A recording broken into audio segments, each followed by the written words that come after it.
khakis. He and the 29 others who had come there with him had pretty well gotten over their astonishment at seeing us, women, there at Craggy Prison in Weaverville on a surprise Sunday afternoon, their first experience of a Kairos weekend. After all 30 of them had marched into the prison chapel and had sat down, they looked to their left and saw their fellow inmates. Unbeknownst to them, these guys had already experienced a weekend like this and were standing and wildly cheering. On their right, also clapping and cheering, were these strange women. A call to order by their song leader, they began really boisterous vocals, suddenly proud and openly ready to show us that they could do it. And on the overhead, the words proclaimed, "Real men sing loud." Probably nobody explained that at the end of the long weekend, from Thursday to Sunday, all the wives, sisters, assorted friends of the presenters had turned in their North Carolina driver's licenses to the Department of Corrections and had gotten permission to show up that afternoon just to support their journey to Jesus and hear about what happened, basically to witness their witness. They'd been told it was Kairos time, not Chronos time. Not the time you set your watch by, your calendar by, your season by, your sentence by. Nada. It was Kairos time, God's time. So they were there with all their supporters, known and unknown, on God's watch. By the way, folks, since this Wednesday, Ash Wednesday, we're there in that time frame too. Okay, back to the guy. At the closing ceremony, these 30 medium security prisoners from Craggy had volunteered for this. All of them were pretty clear that mostly they signed up for the promise of food that was not prison chow. Catered goodies like barbecue, cheeseburgers, and cookies. Lots of cookies. Paid for by us and brought in for every meal. But they didn't expect to be eating their food at the table of Jesus. By late Sunday afternoon, it was starting to be clear that something different was happening. When they were asked to come up on the stage with their mates, their table mates, 6 at a time, to say something, if they wanted to, about what they might have gotten out of the whole deal. They were forbidden to say thank you to anybody except God. And at first, you know how it is with a group of people. There's always one who's eager to leap up to the stage, and the others are going, "Oh, man." But they got up as their group with their table, and all of a sudden they were among friends, and the reluctance sort of faded away, and the leader who had volunteered to take the mic first said something, and then even the most reluctant all took the mic next and said something. But the free gift is not like the trespass. It's not a transaction, it's a treasure. They looked at the new wallpaper in the room, newsprint posters that they had drawn themselves about their broken ideals and the ideals that God had always had for them. And flyers, notices of prayer chains from strangers they would never meet, guys from Australia, Europe, and all over the U.S., wherever they lived. And in the flyers they said that they knew about this particular weekend at this particular Kairos time, and they were supporting them in prayer. It was wild. And as these new brothers took their turn at the mic, nobody protested their innocence in being there in jail. Nobody said anything about blaming their circumstances or shaming other people or themselves.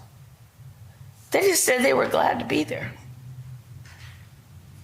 Annie Lamott, I don't know if you've ever read anything from that hilarious and hip spiritual advisor from Earthquake Country, California. She wrote a cool book. Well, she wrote a lot of cool books, but this is the one I like the best. About her sacred journey managing a very tiny church and a very tiny community and keeping it glued together. Each chapter is a book of stories about people and herself coming unglued and getting redeemed. All the while walking the path to Jesus on Kairos time, Lenten time, the time we're in now. She says that it all boils down to 3 prayers: help, thanks, and wow. Help for, we know this part. When out of the depths I cry to thee. Thanks for when, Lord, I don't know how you did it, and I don't deserve it, but gee, that was great. And wow, for when you say, I just figured out for sure, maybe yet again, that you are God and I'm not. And that is too wonderful. Praise you, my wonderful Lord and my God. See that? None of those things are transactions. None of them are tit for tat. I scratched your back and now I wait for you to scratch mine. Hey, what's keeping you? Jesus in the wilderness tells the adversary, Satan, that what he should know. Making those desert rocks into Krispy Kremes is not going to help humankind and make them grateful. Jumping down off the top of the temple is a sideshow in Chronos time. People need salvation for all in Kairos time. What? Are you kidding me?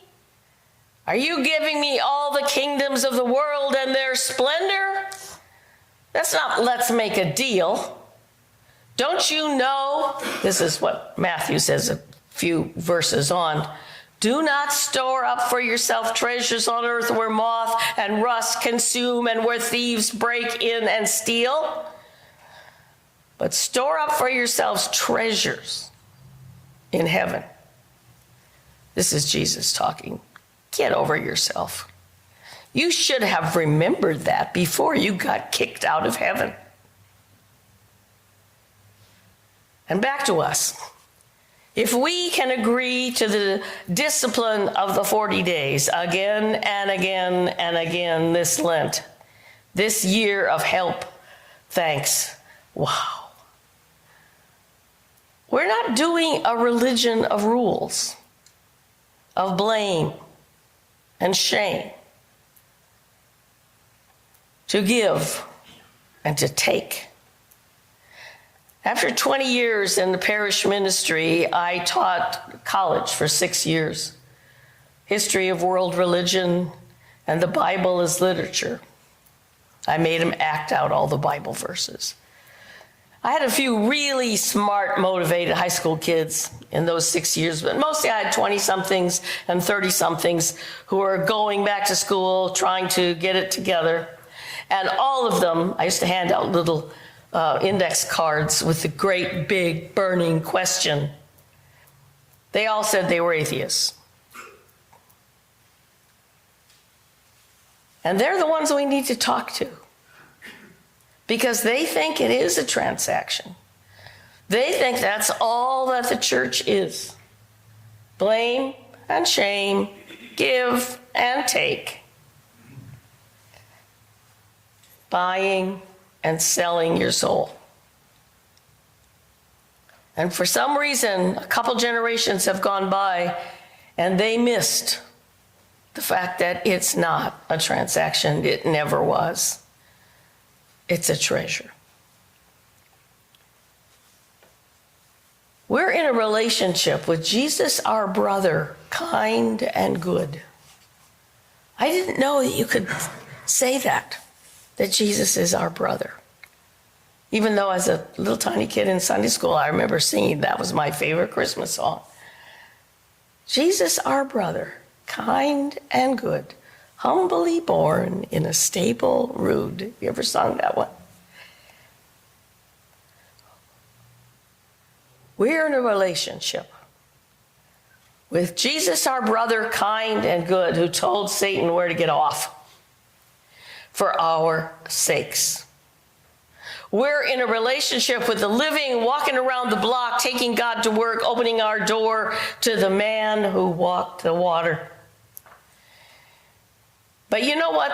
When that craggy prison inmate, sentenced for I don't know how long, got his turn at the mic, he said, "You know, folks, we're pretty much all Christians here. We grew up with this stuff. You guys have been talking about this all weekend, and we haven't heard anything new. We listened to this all years ago, since we were little kids. But this is the first time we heard that one thing. I didn't ever hear that we could be forgiven." Huh? That's news to them? How did they not hear this before? It's all over the scriptures. They said they knew. Paul says, but the free gift is not like the trespass. This is not a bargain discount days deal. It's not a transaction. It's a present. God hearts you, for heaven's sake. How could we have missed that? I remember when I was a kid in Iowa at Sunday school, some of us got together and agreed that we were going to give up watermelon for Lent. This is Iowa. When it's Lent, it's winter. The closest we got to a fresh, edible part of a plant was Jell-O with fruit cocktail. And then we fought over who got the maraschino cherry. We were trying to make a transaction with God. If we give up the watermelon, you'll make junior high easier. Right. I'll be good. And really, I will. And if that didn't work, the devil made me do it. We didn't know we could get forgiven. We didn't know that bit in Psalm 32. Do not be like the horse or mule, which have no understanding, who must be fitted with bit and bridle, or else they will not stay near you. It's not a transaction.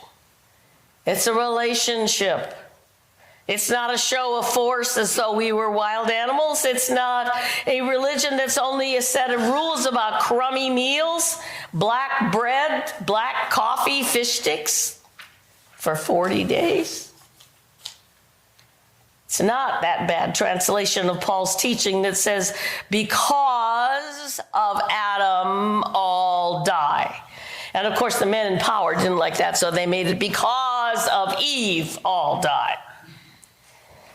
Because of Eve, the serpent made me do it. No, Eve made me do it. And the whole world got the lesson of shame and blame. He said, she said, for all time.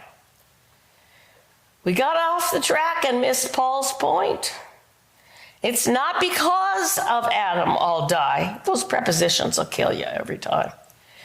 It's as Adam. In the same way as Adam, all die. But God hearts you, and we heart God back.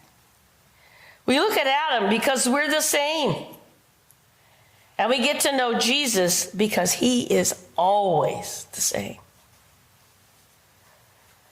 Eugene Peterson in the Message Bible translation puts it this way.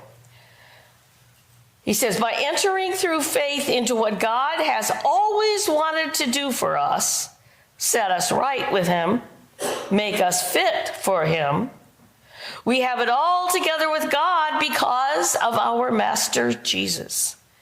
And that's not all. We open our doors to God and discover at the same moment that he's already thrown open his door to us. We find ourselves standing where we always hoped we might stand, out in the wide open spaces of God's grace and glory, and shouting our praise. Real men sing loud. Even if you jammed yourself in jail. Yeah, dude. Even if that. Like this guy at Craggy, we miss it, and in Kairos time, we get this reminder message. Thank heaven for Lent.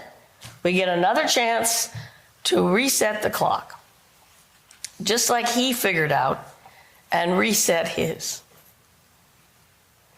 I was in college when I first heard the Agnus Dei. I was raised a Presbyterian, so we didn't go in for that sort of stuff. Certainly not anything in Latin. It was miraculous to me. I couldn't believe it. Lamb of God, who takes away the sins of the world? Really? I thought you just had to be guilty all the time. And I was in junior high, and I hadn't heard anything yet. I hadn't done anything yet. In high school, I hadn't done anything yet. In college, I really wanted to do something yet, but I hadn't, I hadn't really done anything yet except go to church every week, every Sunday of my life. But it was miraculous to hear that. In Latin, the original words are qui tollis peccata mundi. A stronger English translation of that working verb is not takes away our sin, but bears away. Carries, hauled up on his back away. Suffers away. Endures away. And abides always. In his time. Lamb of God, you bear away our sin. Lamb of God, you bear away our sins. Oh, Lord, have mercy upon us. Have mercy, Jesus, Lamb of God, oh, grant us your peace. One more time. Lamb of God, you bear away our sins. Lamb